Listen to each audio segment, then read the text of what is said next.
Hi, Ben with BB Golf here. I'm just playing GSPro with my Garmin Approach R10 using my Roxor toolbox, and thought I would show kind of how I've changed the setup on this. I've kind of found some good settings that I like that, I don't know, just make it more convenient. So I set it over here where I'm playing, and I can just use my club and hit these buttons to change like where I'm aiming, the distance, select putt if I'm off on the fringe or something. But here, let me pull up what I've done and show you how to save it yourself. It's pretty easy, but let's see. All right, this is actually exactly what mine looks like with the same buttons. It does actually come with these little stickers you can stick over top of the buttons. Like option here I have changed to view. Yeah, view. That's one of the settings that's the best. It changes so you're viewing from the ball instead of back behind it. Just, because if you're next to a tree or some bushes, which, happens more than I like, you can see where you're actually hitting. Or if there's a tree like right in front of you, you can tell, oh, there's a tree right there. I don't want to hit. I need to aim right or whatever. Move up and move down is default. I actually changed that to club up and club down. Most people really, what it says down here where I'm selecting doesn't really matter, but one thing it does matter for is if you're using this scout. Like you hit the scout and it'll go to wherever the ball is going to land. Typically you'll land. That goes in with a club mapping you can do with GSPro. You can do it manually. I think it has you hit 3 or 4 shots or something, and then it kind of gives you an average and it sets all your club map, or you can just manually do it. That's actually what I did because I'm lazy. And I don't need to know if it's 187 yards. 185 is fine because well, let me just show you what it does here on the scout. Here, I'm on the driver now.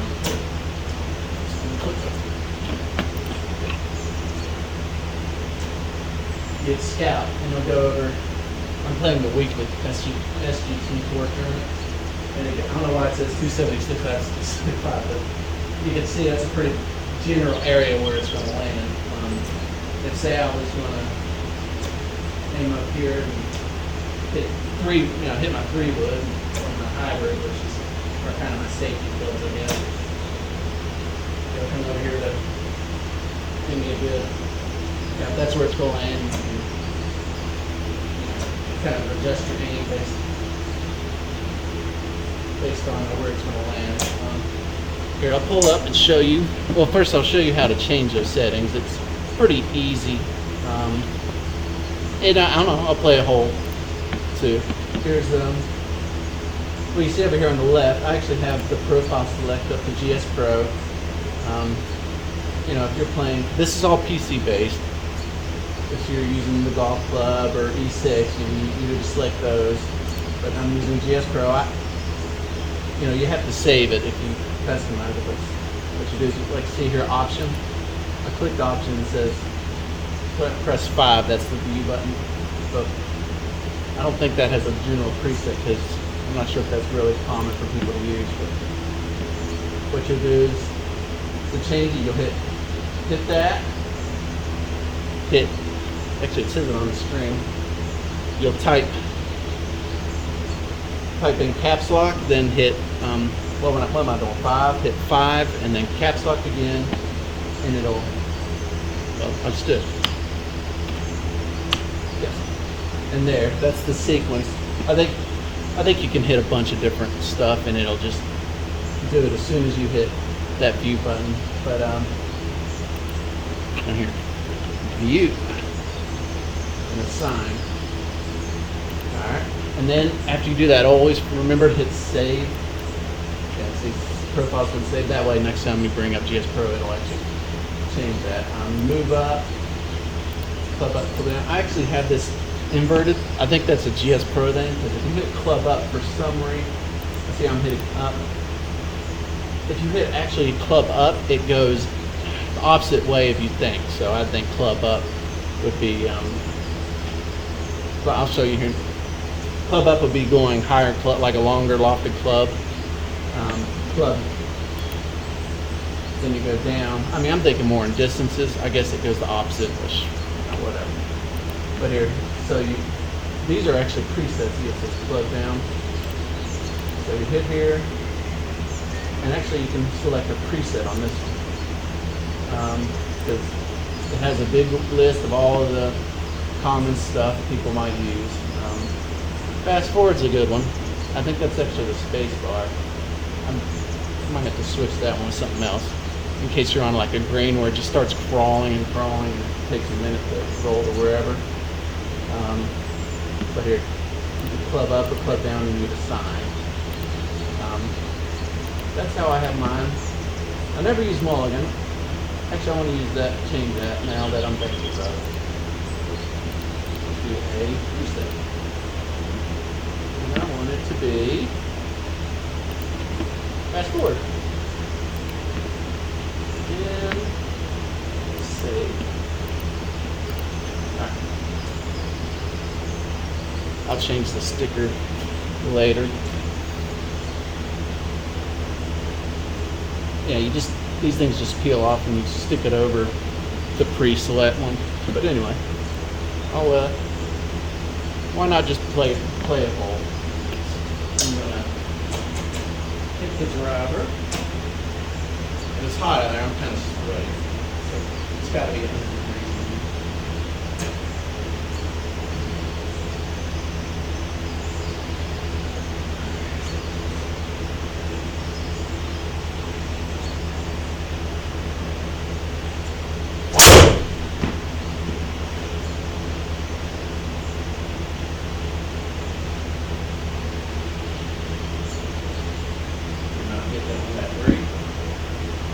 Wow. I do not hit swing 125. I got a lot of fans on here, so. Alright, here's 101. I can actually see it's mapped. Alright, it already knows I'm probably going to hit the gap wedge for this. I want to. Not sure if it'll change some at the end.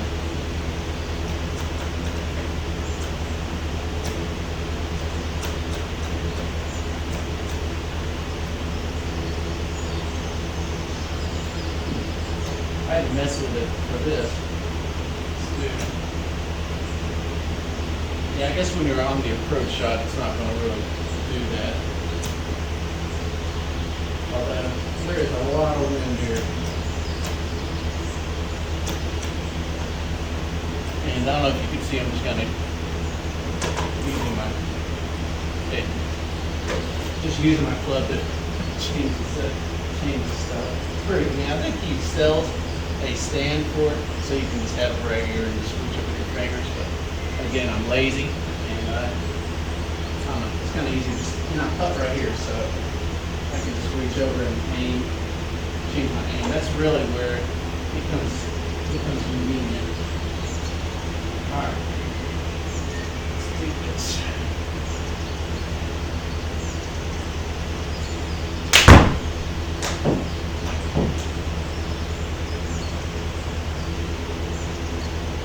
Oh, geez. I did a bunch of messing around.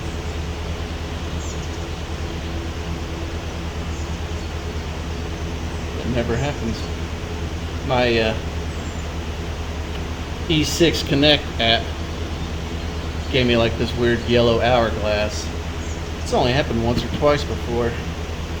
I'm not sure why it happens.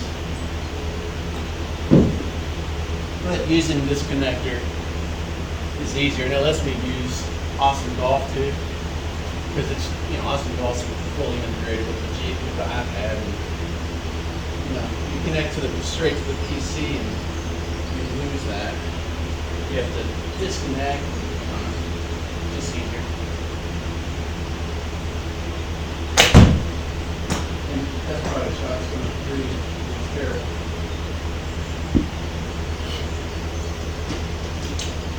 Well, I got over it.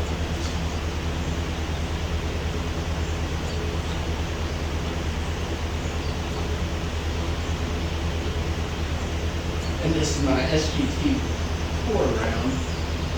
So these do matter, I guess, for my scoreboard. Goals to break top 50 in that. Or usually. Doesn't happen very often. And this is the craziest break ever. I'm going to aim. No, let's go back. I have a little system, and you kind of learn the speed. See how the little dots are moving right. I've kind of figured out a general speed of brake. And this brake right here, I think of as about an 8 per 10 feet. So like whereas this square is a 1, so there's a half speed, a quarter speed where I move it over. And I think this is about a 8. And it's only over 10 feet, so I'm gonna go about half of an 8 or a 16th.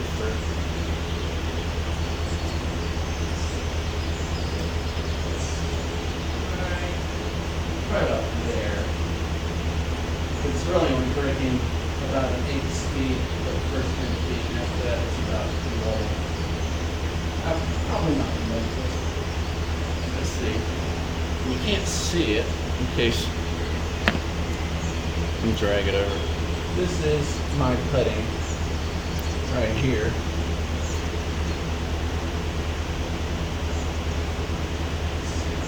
You see I'm aiming, got a little cut line right here.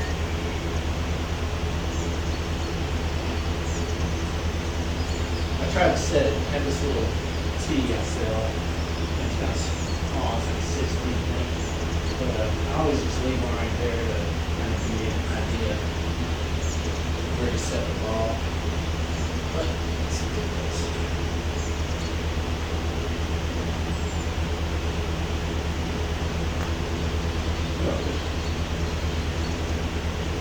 Oh, I clicked out of the screen, didn't I?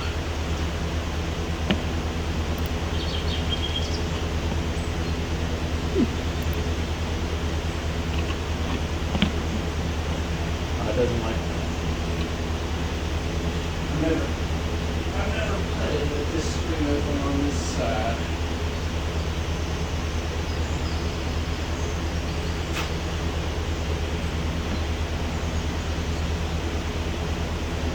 I'll drag it over like normal, just let you know what it looks like. Alright.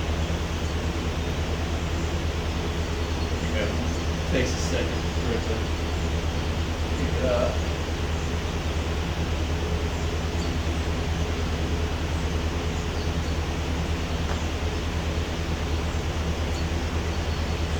No!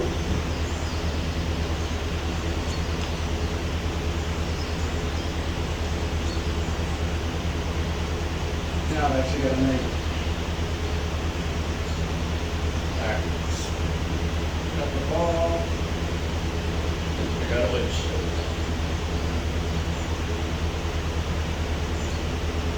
It's all about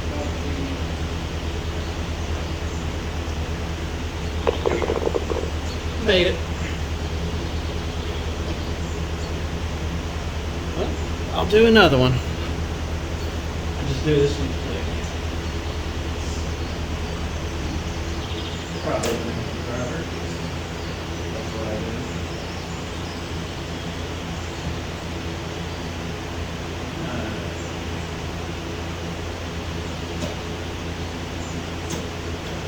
Let's see if I can make it ring. Okay.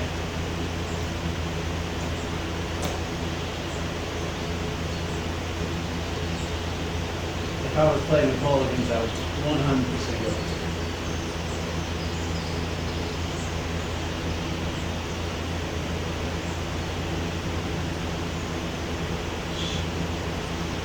Yeah, I'm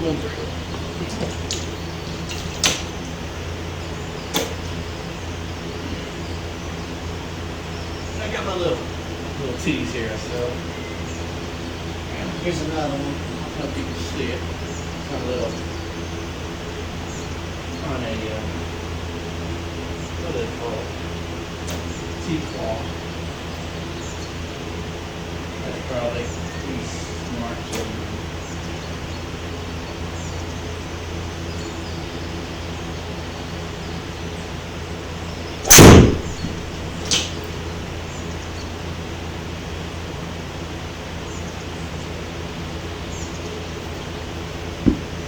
Okay. Thought my smart move was going to put me in the water.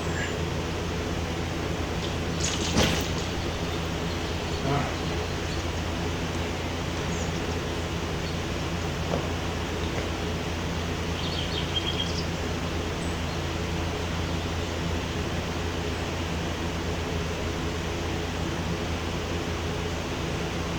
$80. Bitch.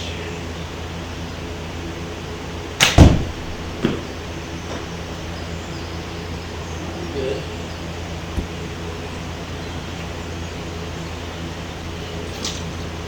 No.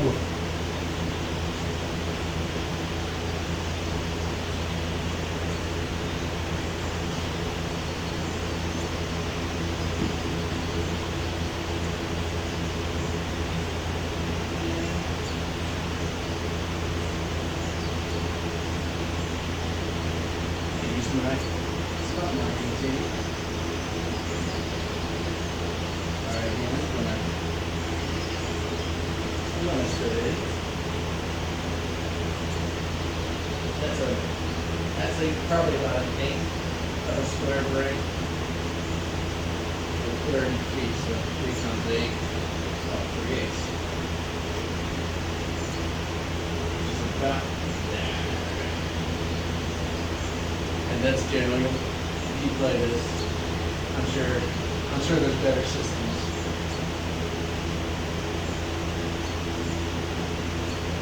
A lot better than about an 8 speed or whatever.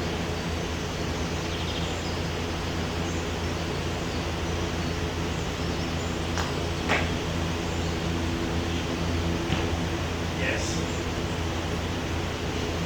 One bad part about GSPro and these tour events is there's a pretty good chance of that rolling right back to where I putted from. But that's a quick rundown. Playing GSPro using the Garmin R10. A little bit of interference from the fans. It's not that bad. Actually, I made a crappy little box with the mesh for like metal screen door mesh. It allows me to, well, you didn't see it, but there's a fan right on the other side of my lawnmower. And it seems to allow me to at least have it there and not completely mess up. I have a bucket that seems to work alright too, but I think once I turn this fan on right there, it needs a little more. I don't know. I have an O-scope I've considered testing with, but I'm not doing that just yet. That seems like work. But anyway, if you're interested in the Roxor control box, check out roxorgolf.com. If you want an alignment stand, I have 2 different versions available. One with a heart laser level. It's kind of a bigger one. It's $20. Use AAA's you can get it at Walmart. The level that is, or one that will use an alignment stick or a little Ryobi cube, and sell golf mat tees. Just check out my website, bbgolfstuff.com. I'll talk to you soon.